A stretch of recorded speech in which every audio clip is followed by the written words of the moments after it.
இன்றைக்கு நாங்கள் வேத வசனத்துக்கூடாக கர்த்தருடைய வார்த்தையை என்ன பார்க்க போகிறோம் என்றால், இப்போ உங்களுக்கு தெரியும் இன்றைக்கு ஆசிரியர் தினம். அதாவது உலகளாவிய ரீதியிலே இன்றைய தினம் ஆசிரியர் தினமாக இருக்கிறது. இங்கே இருக்கும் ஆசிரியர்களுக்கு என்னுடைய வாழ்த்துக்கள் கிறிஸ்துவின் நாமத்தினாலே. அதே போல 1ஆம் தேதி, அதாவது 1ஆம் தேதி சிறுவர்கள் என அழைக்கப்படுகிறார்கள். இந்த உலகத்தில் சொல்கிறாங்க சிறுவர்கள் சொல்லக்குள்ள 60 வயசு கீழே கூட சிறுவர்கள் சொல்கிறாங்க. அப்படி கூட நான் கேள்விப்பட்டிருக்கேன். இந்த இங்கிலீஷில் மேஜர் மைனர்னு சொல்லி பிரித்து வச்சுருக்காங்க. இப்போ 18 வயசு பூர்த்தி அடைந்தவங்க தான் ஒருவர் மேஜர் ஆகிறார். இந்த உலக ரீதியாக பார்த்தோம்னா இப்போ கர்த்தருக்கு முன் யார் இந்த சிறு பிள்ளைகள்னு நாங்கள் இன்னைக்கு சிந்திக்க போகிறோம். இப்போ இங்கே நாங்கள் தொடக்க நூல், அதாவது ஆதியாகமத்தில் இன்னைக்கு வாசிக்க கேட்ட பகுதியில் ஒரு சிறு விஷயத்தை பார்ப்போம். அதாவது 2ஆம் அதிகாரம் 19-20. தேவனாகிய கர்த்தர் வெளியின் சகலவிதமான மிருகங்களையும் ஆகாயத்தின் சகலவித பறவைகளையும் மண்ணிலே உருவாக்கி ஆதாம் அவைகளுக்கு என்ன பெயரிடுவான் என்று பார்க்கும்படி அவைகளை அவனிடத்தில் கொண்டு வந்தார். அந்தந்த ஜீவ ஜந்துக்கு ஆதாம் எந்தெந்த பெயரிட்டானோ அதுவே அதற்கு பெயராயிற்று. அப்படியே ஆதாம் சகலவித நாட்டு மிருகங்களுக்கும் ஆகாயத்து பறவைகளுக்கும் சகலவித காட்டு மிருகங்களுக்கும் பெயரிட்டார். ஆதாமுக்கோ ஏற்ற துணை இன்னும் காணப்படவில்லை. அவங்களுக்கு நாங்கள் பார்க்கும் ஒரு காட்சி, அதாவது கர்த்தர் ஆதாமை படைத்து இப்போ பிறகு ஏவாளை படைக்கிறதுக்கு இப்போ இன்னைக்கு தான் சிந்திக்கிறார். இங்கே வச்சு நாங்கள் பார்க்குற ஒரு விஷயம், மிருகங்களுக்கு பெயரிடுறாரு ஆதாம். இப்போ யோசிச்சு பாருங்க, ஒரு தகப்பன் ஒரு பிள்ளைக்கு ஏதோ ஒரு விளையாட்டு பொருளோ ஏதாவது வாங்கி கொடுத்துட்டு அவங்க எப்படி அந்த விளையாடுறாங்கன்னு சொல்லி அப்பா பார்த்துட்டு இருப்பார். இல்லாட்டி முத சின்ன பிள்ளைகளை இப்போ கொண்டு போய் ஸ்கூலில் விட்டுட்டு பெற்றோர்கள் இடத்துல இப்படி பார்த்துட்டு இருப்பாங்க எப்படி படிக்கிறாங்க அப்படின்னு. அந்த மாதிரி இப்போ ஆதாம் அந்த மாதிரி ஒரு நிலைமையில தான் இருக்காரு. ஏன்னா அவருக்கு நன்மை தீமை தெரியாது. அது பழம் சாப்பிட வேணும்னு சொல்லியிருந்தாரு. அது பழம் சாப்பிட்டா தான் கண்கள் திறக்கப்பட்டு அவர் எல்லாத்தையும் அறிஞ்சு பாவத்தில் விடுவார்.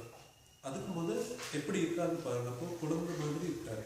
சில பேர் இருக்காங்க, நிறைய நேரங்களில் நாங்கள் பார்ப்போம். இப்போ ஒரு மாஸ்டர் சொல்லியிருந்தா, நாங்கள் பர்த்டேக்கு கேக் வெட்டோமே, பிறந்தநாள் கேக். அப்போ பிரசங்கத்தில் சொன்னார், கேக் வெட்டுறீங்களே, கேக்கே மென்மையாக இருக்கு அப்படின்னு சொல்லி. ஏன் மென்மையாக இருக்கு அப்படின்னு ஒரு கேள்வி கேட்டார். அப்புறம் அவரையும் சொன்னார், ஏன் மென்மையாக இருக்குதுன்னா எங்களுக்கு ஒவ்வொரு முறை வருஷங்கள் ஆகாத வயசாகும். அந்த வயசாகிற நேரம் நாங்கள் கடினமாகக்கூடாது. அப்போ அப்படி கடினமாக இருக்காங்களும் தெரியல. அப்படி நாங்கள் கடினமாக கூடாது, எப்பயும் மென்மையாக இருக்கணும். கர்த்தருக்கு அதுதான் பிடிக்கும். ஏன்னா நாங்கள் கோபத்துடைய எந்த நேரமும் நாங்கள் இப்போ எங்களோட பிள்ளைகளை ஏசணும்னா, எந்த நேரமும் ஏசிக்கணும்னா அவங்க எங்களை வெறுத்து போயிடுவாங்க. அதே மாதிரி பிள்ளைகள் பெற்றோர்களுக்கு பிடிக்காத விஷயங்களை செஞ்சால் அவங்களுக்கு பிள்ளைகள் வெறுத்து போயிடும். அப்போ நாங்கள் அதில் எப்பயும் யோசனையாக இருக்கணும். நாங்கள் அதாவது இப்படி நடக்கக்கூடாதுன்னு இருந்துச்சுன்னா நாங்கள் அதுக்கேற்ற மாதிரி நாங்களும் அதை செய்கிறதுக்கு வழிவகுக்கவும் கூடாது. அப்போ பிள்ளைகள் பெற்றோர்களை கோபப்படுத்தக்கூடாது, பெற்றோர்களும் எந்த நேரமும் பேசிக்கிட்டே இருக்கக்கூடாது பிள்ளைகளை. பட் அதை இன்னைக்கு அது ஒரு விஷயம் பார்க்குறோம். இப்போ பிள்ளைகள்னு சொல்லி இன்னொரு விஷயத்த நாங்கள் பார்த்தோம். மாட்களை நாங்கள் மாட்டு 2ஆம் அதிகாரத்தை திருப்பிக் கொள்வோம்.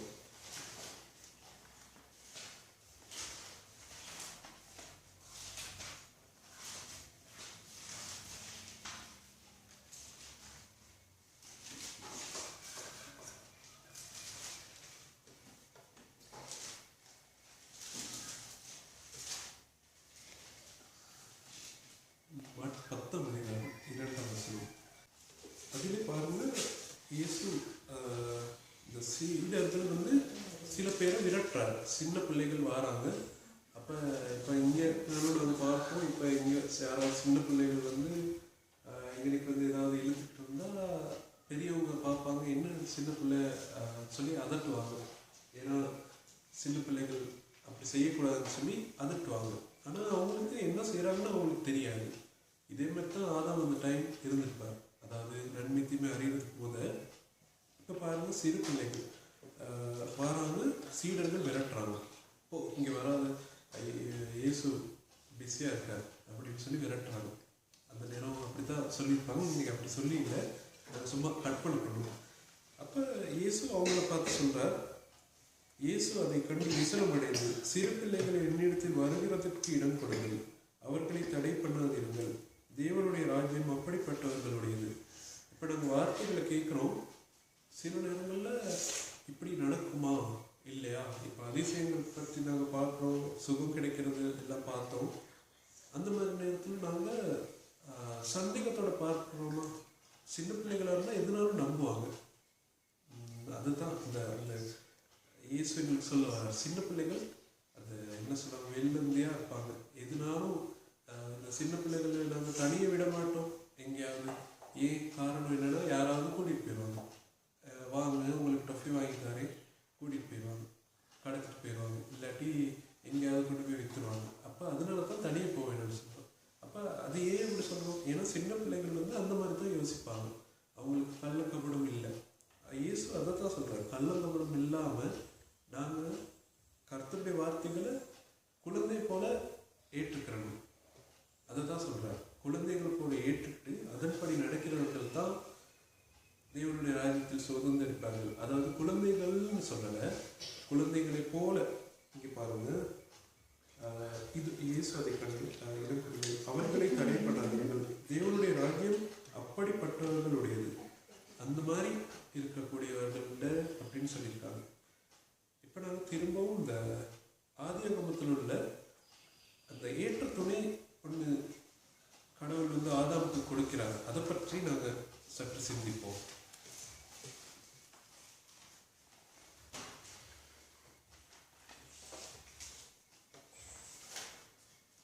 இருபத்தி 21ஆம் வசனமும் 22ஆம் வசனமும் 2ஆம் அதிகாரத்தில். அப்பொழுது தேவனாகிய கர்த்தர் ஆதாமுக்கு அயர்ந்து நித்திரை வரப்பண்ணினார். அவன் நித்திரை அடைந்தான். அவர் அவன் விழா என்பதில் ஒன்றை எடுத்து இந்த இடத்தை சதையினால் அடைத்தார். தேவனாகிய கர்த்தர் தாம் மனுஷனிடத்தில் எடுத்த விழா என்பை மனுஷனாக உருவாக்கி அவனை மனுஷனிடத்தில் கொண்டு வந்தார். இங்கே நம்ம ஒரு விஷயத்தை பார்க்குறோம். விழா எலும்பு. ஏன் கடவுள் வந்து ஆதாம படைக்கக்குள்ள களிமண் உருவாக்கி அதற்கு சுவாசத்தை ஊதி அதை உயிர்ப்பிக்கிறார். அதே விஷயத்தை ஏன் ஏவாள் உருவாக்கல அப்படின்னு நாங்கள் சிந்திச்சு பார்ப்போம். ஆனால் ஒரு 2-3 நாளைக்கு முதல் ஒரு டாக்டர் பேசுகிறத கேட்டேன். அந்த டாக்டர் இதை பற்றி என்ன சொன்னாங்கன்னா, விழா எலும்பு அதை எடுத்தால் அதுக்கு பதிலாக புதுசாக ஒரு விழா எலும்பு உருவாகுமா. அதனால அதாவது அதில் என்ன கர்த்தர் எங்களுக்காக சொல்ல வரான்னா, அவர் உருவாக்கி தர எங்களுக்காக ஒரு மனைவியோ இல்லாட்டி ஒரு கணவனையோ தாரான்னா அந்த கணவரை ரீப்ளேஸ் பண்ண, அதாவது அதற்கு பதிலாக வேறொருத்தர் அன்னைக்கு இருக்க மாட்டார். அதுதான் கர்த்தர் அன்னைக்கு இருந்து எங்களுக்கு சொல்ல வர்றார். ஒரு துணையை கொடுக்குறார். அந்த துணை அதுதான் கடைசி வரைக்கும், அதாவது மரணம் அடையும் வரைக்கும். மரணம் அடைந்ததுக்கு பிறகு எல்லாரும் மறுரூபமாகிடுவாங்க. அதுக்கு பிறகு கணவன் இல்லை, மனைவி இல்லை, அப்பா பிள்ளைகள் அந்த ஒரு ஒன்றுமே இருக்காங்க. அந்த மறுரூபம் அடைகிறதுக்கு அவங்க வந்து இவளுக்கு இவர், இவருக்கு இவர் அப்படின்னு சொல்லி தான் இருப்பாங்க. அந்த நேரத்தில் நாங்கள் பார்க்குறோம் ரீப்ளேஸ்மெண்ட்னு சொல்லி ஒன்றும் இல்லை. அதுதான் அந்த விஷயம். அதனால தான் அந்த எலும்புல இருந்து உருவாக்கி ஏவாளை கொடுத்தார் அவளுக்கு மனைவியாக. அதே போல் இன்னொரு விஷயம், முதலாவது ஆப்ரேஷனும் அங்கடிக்கு தான் நடக்குது. இந்த உலகத்தில் நாங்கள் பார்த்தோம்னா இப்போ ஆப்ரேஷன்ஸ் எத்தனையோ நடக்குது. முதலாவது ஆப்ரேஷன் நல்லா பாருங்க, இன்னைக்கு அயர்ந்த நித்திரையை உருவாக்கி அப்போ முதலாவது ஆப்ரேஷன் அங்கடிக்கு தான் நடந்திருக்கு. அப்போ எங்களுக்கு தெரியும் கர்த்தர் தான் பெரிய சர்ஜன், அதாவது பெரிய மருத்துவர், அவர் தான் பெரிய போதகர் எல்லாமே. அப்போ பாருங்க, அங்கனைக்கு தான் முதலாவது அற்புதமாக, அதாவது முதலாவது ஆப்ரேஷனாக அங்கனைக்கு தான் நடக்குது ஏதேன் தோட்டத்தில்.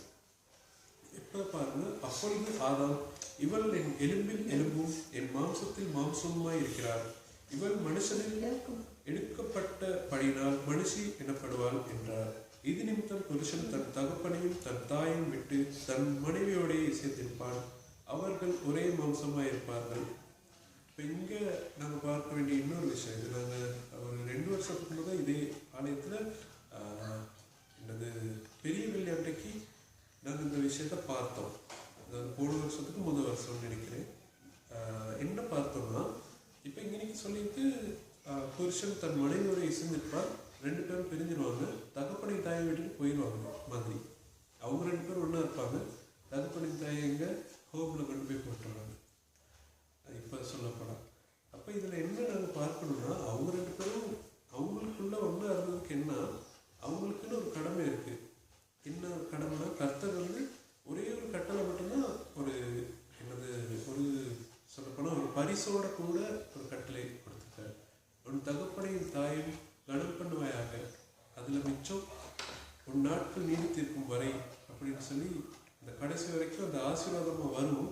தகப்பன் தாயும் கனம் பண்ணதான், அதுதான் ஒரு கட்டளை எங்களுக்கு சொல்லியிருக்கு. அப்போ நாங்கள் இன்னைக்கு அதையும் பார்க்கணும். ஏன்னா எங்களோட லெக்ஷனரிலையும் வந்து தான் இன்னைக்கு போட்டுருந்துச்சு, சின்ன பிள்ளைகள் பற்றியும் போட்டுருந்துச்சு, அதே போல் தகப்பன் தாய் பற்றியும் போட்டுருந்துச்சு, விசேடமாக பெண்கள் பற்றி போட்டுருந்துச்சு. இன்றைய நாங்கள் பார்க்குறோம் இன்னொன்று, இந்த பிரான்சிஸ்கன் சொல்லி ஒரு துறவு சபை ஒன்று இருக்குது. அது உருவாக்கப்பட்டு நான் நினைக்கிறேன் 4ஆம் தேதி தான் அது நினைவு கூறப்படுகிறது. அப்போ அதில் என்னென்னா விசேடமாக பார்க்கறது என்னென்னா, இந்த மிருகங்கள் அதாவது நான் கூட ஃபேஸ்புக்கில் பார்த்தேன், நம்முடைய பிஷப்பல்ல கொழும்பு பேரை வந்து நாய், எலி, இந்த சீமை எலின்னு சொல்லுவாங்க, அது வளர்ப்பாங்களே அது, அப்புறம் என்னென்னா இந்த ஆமை இருந்துச்சு, கண்ணு மீன் கொண்டு இருந்தாங்க, எல்லாம் பிளெஸ் பண்ணுறாங்க கொண்டு சர்ச்சில். அது வந்து அந்த பிரான்சிஸ்கன் முறையில் ஒன்று இப்போ சர்ச்சுக்கு கொண்டு வந்து எல்லாரும் பிளெஸ் பண்ணுறாங்க. நான் அதை பார்த்தேன் இந்த ஃபோட்டோ. அந்த மாதிரி இப்போ அப்படி ஒன்று இருக்குது எங்கட ஆங்கிலிக்கன் முறையிலையும் அது இருக்குது. இந்த நீங்கள் கண்டிப்பாக மைக்கேல் ஃபாதர், அவர் ப்ரௌன் கலர் எடுத்துப்பார், அவர் வந்து அந்த முறையில் உள்ளவர். வேறு இன்னும் ஃபாதர்ஸ்மாக இருக்காங்க, அந்த அந்த அங்கி இல்லாட்டியும் அவங்களும் அதற்குள்ளே இருக்கிற சில ஃபாதர்ஸ்மார் எங்களோட அத்தியச்சாதகத்தில் இருக்காங்க. அப்போ அப்படியான ஒரு நாள் தான் விசேடமான ஒரு நாளாக இருக்குது அந்த பிரான்சிஸ்கன் அந்த ஆர்டர், அந்த பிறந்த நாள். இது வந்து 4ஆம் தேதி. அப்போ அதையும் இன்றைக்கு நாங்கள் நினைவு கூறுவோம். இப்போ இங்கே நாங்கள் பார்த்தோம், இப்போ ஆதாம் வந்து மிருகங்களுக்கு பெயரிட்டார், அதை நாங்கள் பார்த்தோம். அந்த நேரம் அவர் என்ன மாதிரி சிந்தனையில் இருந்தார்னு நாங்கள் யோசித்தோம். சின்ன பிள்ளைங்களை போல இந்த வார்த்தைகளை நாங்கள் ஏற்றுக்கொள்ளாவிட்டால் பரலோகராஜ்யம் போக முடியாதுங்கிறத நாங்கள் தெரிஞ்சுக்கிறோம். இப்போ பார்க்கிறோம், யாரும் தேவனுடைய பிள்ளைகள் என கருதப்படுவார்கள் சொல்லி. ரோமர் 8:14 பாருங்க. நாங்கள் வந்து இப்போ பிள்ளைகள் பற்றி பார்த்தா, அது உலக ரீதியாக உங்களுடைய பிள்ளைகளும் இல்லாட்டி தகப்பன் தாய் பற்றி பார்த்தோம். இப்போ கர்த்தருடைய பிள்ளைகள்னு சொல்லி அறியப்படுறவங்க யாருன்னு நாங்கள் ரோமர் 8:14 கூடாக பார்க்கிறோம். நாம் தேவனுடைய பிள்ளைகளாக இருக்கிறோம் என்று ஆவியானவர் தாமே நம்முடைய ஆவியோடு கூட சாட்சி கொடுக்கிறார். அதோட 15வது 16, 17 எல்லாமே வாசிங்க. அந்தபடி திரும்பவும் பயப்படுகிறதுக்கு நீங்கள் அடிமைத்தனத்தின் ஆவியை பெறாமல் அப்பா பிதாவே என்று கூப்பிடப்படுகிற புத்திர சுவீகாரத்தின் ஆவியை பெற்றீர்கள். நாம் தேவனுடைய பிள்ளைகளாக இருக்கிறோம் என்று ஆவியானவர் தாமே நம்முடைய ஆவியினோடு கூட சாட்சி கொடுக்கிறார். நாம் பிள்ளைகளானால் சுதந்திரம் தாமே, தேவனுடைய சுதந்திரம் கிறிஸ்துவுக்கு உடன் சுதந்திரம் ஆமே. கிறிஸ்துவுடனே கூட நாம் மகிமைப்படும்படிக்கு அவரோட கூட பாடுபட்டால் அப்படியாகும். இப்போ இன்னைக்கு பார்த்தீங்க, நீங்கள் அப்பா பிதாவின்னு கூப்பிடக்கூடிய புத்திர சுவிகாரத்தையும் உங்களுக்கு கொடுத்துருக்காரு. ஆனால் யார் இப்படிப்பட்டவர்களாக இருப்பாங்கன்னு சொல்லி இன்னொரு வசனத்து கூட நம்ம பார்ப்போம். அதாவது அவர் கூப்பிடக்கூடிய அதிகாரத்தை கொடுத்தா, ஆனால் யாருக்கு அப்படி கூப்பிட முடியும் அப்படின்னு பார்த்தோம்னா, மாற்கு 3:33 முதல் 35 அதை வாசிப்போம். அவர்களுக்கு அவர் பிரதியுத்தரமாக, என் தாயார் யார், என் சகோதரர் யார் என்று சொல்லி நம்மை சூழ உட்கார்ந்திருந்தவர்களை சுற்றி பார்த்து, இதோ என் தாயும் என் சகோதரனும் இவர்களே, தேவனுடைய சித்தத்தின்படி செய்கிறவன் எவனோ அவனே எனக்கு சகோதரனும் எனக்கு சகோதரியும் எனக்கு தாயுமாய் இருக்கிறார்கள் என்றார். அதே போல பிள்ளைகள்னு சொல்லக்குள்ளையும் இதே மாதிரி கர்த்தருடைய வசனத்தை கேட்டு அதன்படி செய்கிறவர்கள் தான் அந்த மாதிரி அப்பா பிதாவின் கூப்பிடலாம். அதே போல் நாங்கள் வீடுகளில் சில நேரங்களில் ஒட்டி இருப்போம் அந்த வசனங்கள், மகாதேவன் கூடாரத்தை அணுகாது அப்படின்னு சொல்லி அந்த வசனம், இன்னும் நிறைய என்னது தேவனின் பட்சம் இருக்கிறார், நான் பயப்பட தேவையில்லை எல்லாம் சொல்லுவோம். ஆனால் யாருக்கு அப்படி சொல்ல முடியாது? தேவனுடைய சித்தத்தின்படி செய்யாதவங்களுக்கு இந்த வசனம் வேலை செய்யாது. அது நாங்கள் நிறைய தடவை பார்த்துருக்கோம். மறுபடியுமாய் நினைவுக்கு வருகிறேன். நாங்கள் ஏன்னா தேவனுடைய சித்தத்தை நாங்கள் செய்யாமல் எங்களோட கர்த்தருடைய சித்தம் நிறைவேறாது. இந்த உலகத்தில் தேவனுடைய சித்தம் என்னவோ அதுக்கேற்ற மாதிரி தான் நாங்கள் இந்த உலகத்தில் நடந்து கொள்ளணும். அப்போ தான் அது நிறைவேறும். அப்போ நாங்கள் பார்த்தோம் தேவனுடைய பிள்ளைகள் அறியப்படுறவங்க யாரு அப்படின்னு சொல்லி. இன்னொன்று யோவான் 1:12 அவருடைய நாமத்தின் மேல் விசுவாசம் உள்ளவர்களாய் அவரை ஏற்றுக்கொண்டவர்கள் எத்தனை பேர்களோ அத்தனை பேர்களும் தேவனுடைய பிள்ளைகள் ஆகும்படி அவர்களுக்கு அதிகாரம் கொடுத்தார். அதோட உங்களுக்கு இப்போ விளங்கியிருக்கும். எத்தனை தடவை நாங்கள் பார்த்தாலும் தேவனுடைய பிள்ளைகள் ஆகிறதுக்கு நாங்கள் சும்மா அவருடைய பிள்ளைகள் அப்படின்னு சொல்லிக்கிட்டாலோ இல்லாட்டி எல்லாம் நடக்குது நல்லா நடக்குதுன்னு சொல்லிட்டு எல்லாம் கர்த்தர் தாரான்னு சொல்லிட்டு இருக்காம அவருடைய சித்தத்தை செய்யக்குள்ள தான் எல்லா அற்புதங்களும் நடக்கும். நான் நேற்று தினம் எனக்கு நடந்த ஒரு சின்ன சாட்சி உங்களுக்கு பகிர்ந்து கொள்கிறேன். இந்த பைக்கில் டயரில் அந்த நூல் ஒன்று இருக்கும், நைலான் நூல், அது தேய்கிற அளவுக்கு டயர் வந்து தேஞ்சிருச்சு. அப்போ ஃபாதர் வந்து நான் வைக்கிற போன மண்டே கால் எடுத்தார். இந்த சண்டே உங்களுக்கு போக முடியுமா? நான் சரின்னு சொல்லிட்டேன். ஆனால் எனக்கு தெரியும் என் பைக்கில் வந்து டயரில் இந்த பிரச்சனை இருக்குன்னு எனக்கு தெரியும். ஆனாலும் நான் போவேன் அப்படின்னு சொல்லி ஃபாதருக்கு எதுவுமே நான் கேட்கல. ஃபாதர்கிட்ட நீங்கள் ஏன் வரல அதெல்லாம் நான் கேட்க போகல. ஆனால் ஃபாதர் அப்படி போக முடியுமா அப்படின்னு கேட்கல. நான் சரி ஃபாதர் போகிறேன்னு சொல்லி, இந்த பைக் உடஞ்சிருந்தாலும் பிரச்சனை இல்லை, நான் வருவேன் எப்படி அப்படின்னு சொல்லி. அதே போல் தேர்ஸ்டே நான் வந்து அந்த பைக்குக்கு டயரில் பழைய டயர் ஒன்றும் இருந்துச்சு என்கிட்ட. அந்த பழைய டயரை போட்டு கொஞ்சம் அப்போயாவது அங்கனைக்கு போகலாமா அப்படின்னு யோசிச்சுட்டு இருந்தேன். கண்டிக்கும் நான் போடலை டயர், கண்டிக்கு போகவும் இல்லை. திருப்பி ஃப்ரைடேயும் நான் போடலை. சாட்டர்டே கெட்டன்பே சர்ச்சுக்கு நான் போனேன். அங்கே போய் எங்கள் அம்மா விடுறதுக்கு நான் போனேன். அம்மா வந்து இந்த பைபிள் கிளாஸுக்கு போயிருந்தாங்க. அவங்கள விடுறதுக்கு போனதுனால நான் வந்து அதுக்கு எப்போ பண்ணியிருந்தேன். எனக்கு வந்து உங்களுக்கு தெரியும் ஆண்டவரே, இந்த பைக்கில் டயர் இப்படி நிலைமையில் இருக்குது, எனக்கு வாங்குறதுக்கு பணம் இல்லை, நீங்கள் தான் வாங்கி தரணும், அவ்வளோதான் அந்த ஜெபம். அதே போல் என்ன நடந்துச்சுன்னா, சாட்டர்டே நான் அந்த சர்ச்சுக்கு போயிட்டு அம்மாவையும் அங்கே விட்டுட்டு வரக்குள்ள ஒரு அங்கிள்கிட்ட பேசிக்கிட்டு இருந்தேன். அந்த சபையை சேர்ந்த ஒரு சகோதரன், அவர்கிட்ட நான் பேசிக்கிட்டு இருக்கக்குள்ள அவர் கிட்ட நான் சொன்னேன், நாளைக்கு நான் அங்கலைக்கு போகிறேன், இன்னொரு சர்ச்சுக்கு நான் போக இருக்குது. அது வந்து பாத்திரக்கடை. இங்கேருந்து சரியாக 110 கிலோமீட்டர் இந்த இடத்துல இருந்து. இப்போ பாத்திரக்கடைக்கும் நான் போகிறதுக்கு எனக்கு விருப்பம், ஆனால் இன்றைக்கி போக முடியல அப்படின்ட்டு சும்மா சொல்லிக்கிட்டு இருந்தேன். அவர் சொன்னார், நான் ஊழியத்துக்காக எனக்கு ஒரு தொகை பணம் கிடைச்சிச்சு, நான் ஊழியத்துக்காக ஒதுக்கி வச்சுருக்கேன், உங்களுக்கு அதிலிருந்து நான் எடுத்தாரேன்னு சொல்லி உடனே எடுத்து கொடுத்தாரு. சரியாக 10,000 ரூபாய் உடனே எடுத்து கொடுத்தாரு. சரியாக டயர்ட வேலை வந்து 10,000 ரூபா. அந்த உடனே நான் அவர்கிட்ட வாங்கின உடனே நான் வந்து எப்பயும் ஒன்று தெரிஞ்சுக்கிறணும், கர்த்தர் வந்து எதுக்காக எங்களுக்கு இப்போ 10,000 தாரான்னா டயர் போடுறதுக்கு தானே, அதுக்கு தானே நான் ஜெபம் பண்ணியிருக்கேன். அப்போ டயர் போயிட்டு போடணும். யாராவது உங்களுக்கு இப்போ ஊழியக்காரங்களுக்கு நாங்கள் கொடுப்போம், ஏதாவது அவங்களுக்கு நீங்கள் பெட்ரோல் அடிங்கன்னு சொல்லி கொடுத்தா பெட்ரோல் தான் அடிக்கணும், அதை கொண்டு போய் வேற ஒன்றும் செய்யக்கூடாது. ஏன்னா நாங்கள் அதுலேயும் உண்மையாக இருக்கணும். எப்பயும் எனக்கு தெரிஞ்ச ஒரு ஊழியக்காரர் இருக்கார், அவர் 3 வீல் வந்து ஊழியத்துக்குள்ள 3 வீல், குடும்ப தேவைகளுக்கு எந்தவித தேவைகளுக்கும் அதை பாய்க்க மாட்டார். அவர் வந்து அவரோட பைக்கில் தான் போவார், 3 வீலை பயன்படுத்தவே மாட்டார், யாருக்கும் கொடுக்கவும் மாட்டார், ஊழியத்துக்கு மட்டும் வச்சுருப்பார்.